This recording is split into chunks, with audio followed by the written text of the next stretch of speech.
तयारी थी वई हाणे तुंहिंजी? हाँ पापा छो छा थियो?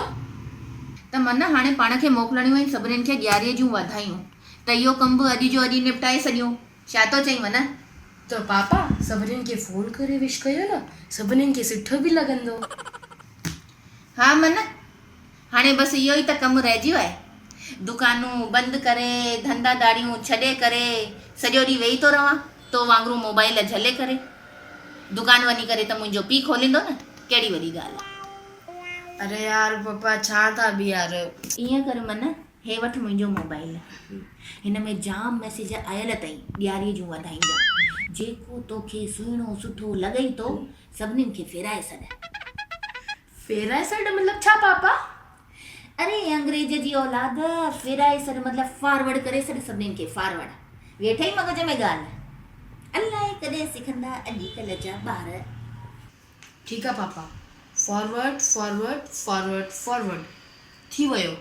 पापा हे त मामा जो नंबर आहे, मामा खे त फोन करे विश कयो न। मां छो कयां? मां उनजो जीजो आहियां, उहो मुंहिंजो सालो आहे, पाण ई कंदो न फोन मूंखे। तूं माठ करे वे मना। अरे मना उठ, ॾियारीअ जा ॾीआ त पहिरियां अंदरि करे रख मना। अरे पापा ॿ टे ॾींहं त ॿारींदासीं न ॾियारी जा ॾीआ। अरे अकुल जा काबर, तेल जो अघु ख़बर अथई काथे पहुची वियो आहे।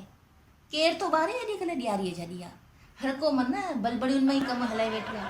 उथ पहिरियां ॾीआ अंदरि करे रख। अच मन जल्दी कर, फेराए नंबर बेटा। हाँ पापा, बसरमल। हाँ मन हिनखे हलाए छॾ को बि मैसेज। पापा रतनलाल मोटवानी। रतनलाल मोटवानी? हाँ मन, हिनखे को चङड़ो मैसेज मोकिलीस। ॾाढो वॾो माण्हू अथई, ॾाढी वॾी पार्टी अथई। ईअं कर, को फटाकनि वारो या फुलझड़ियुनि वारो को वीडियो शीडियो हुजई त उहो मोकिलीस भले, ख़ुशि थी वेंदो। पापा पटाखनि खे त बैन लॻी वियो आहे न। भेण तुंहिंजे बूथ खे बैन लॻायां? चरकट जहिड़ा चरकट। पापा हे त सभिनीनि जा रिप्लाई बि अची विया अथव। मामा जो बि रिप्लाई आयो अथव, सेम टू यू मोकिलियो अथई तव्हांखे। छा? ॾिसां, सेम टू यू मोकिलियो अथई मूंखे? छो भला? हिकिड़ो फ़ोन करणु नथो पुॼेसि छा? ॾिसां थो, हलाए अॻिते हलाए। पुष्पा आंटी। मन हिनखे त काई सुहिणे से गुलनि वारी काई GIF मोकिलीस। हिन जो नालो खणी करे त मन तो मुंहिंजे दिलि जा सॼा तार ई छेड़े सॼे।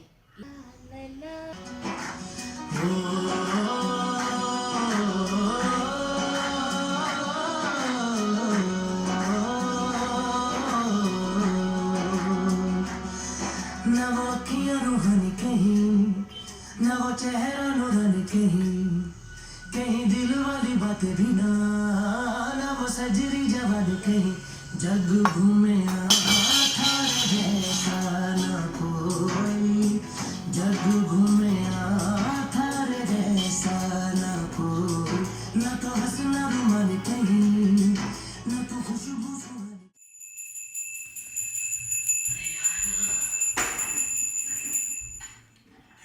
पापा त पंहिंजी धुन में खोजी विया आहिनि। अरे मुंहिंजा लाल, मुंहिंजा सदोरा, मुंहिंजो गुलाब जो गुल आयो आहे। मुंहिंजो सिखी मन थोरा नंबर फेराए ॾे, ॾियारीअ जूं वाधायूं मोकिलियां न सभिनीनि खे। अरे यार। जय झूलेलाल, तव्हां सभिनीनि खे ॾियारीअ जूं लख लख वाधायूं। अॼुकल्ह वाधाई ॾियणी हुजे या को इन्विटेशन ॾियणो हुजे, गुड मॉर्निंग खां गुड नाइट ताईं हिकिड़ो बटन दबाए ऐं मैसेज सेंड। पर हिन दफ़े असांखे पंहिंजे रिश्तेदारनि ऐं दोस्तनि सां ॾियारीअ ते पर्सनली मिली करे वाधायूं ॾियणियूं आहिनि। पोइ छा था चओ? दिलि सां दिलि जो रिश्तो ठाहिण लाइ मैसेज जी न, पाण मिली करे गॾिजण जी ज़रूरत आहे। आई होप कि तव्हांखे मुंहिंजी इहा वीडियो पसंदि आई हूंदी। अगरि पसंदि आई हुजे त प्लीज़ हिनखे लाइक कयो, शेयर कयो पंहिंजे फ्रेंड्स सां, फैमिली सां ऐं सब्सक्राइब कयो। जय झूलेलाल।